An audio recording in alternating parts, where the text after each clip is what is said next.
Chicken குழம்பு வைக்கையில் எப்படி தேர்ந்தெடுக்கணும்னு உங்களுக்காக பல முறை சொல்லியிருப்பேன். இந்த முறையும் சொல்கிறேன். நல்லா பார்த்துக்குங்க. ஒரு கோழியை முழுசாக எடுக்கணுங்க.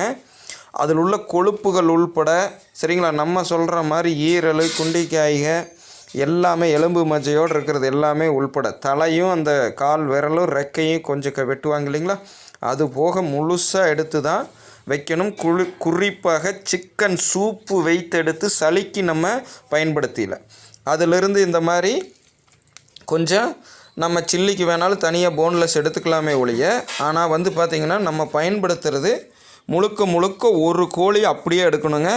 1.25 கிலோலேருந்து 2.25 கிலோ வரைக்கும் இருக்கிறத கரெக்டாக எடுத்திங்கன்னா உங்களுக்கு கொழுப்போடு இருக்கிறது நல்லா கிடைக்கிது. இதோ இங்கே பாருங்கள், இதெல்லாம் பார்த்திங்கன்னா அந்த கோழியோட கொழுப்பு. இதோ இந்த இடமெல்லாம் பார்த்திங்கன்னா கொழுப்பு நல்லா கரைஞ்சி வரணும். இந்த கரைஞ்சி வர்றதில் நம்ம சொல்கிற மாதிரி நீ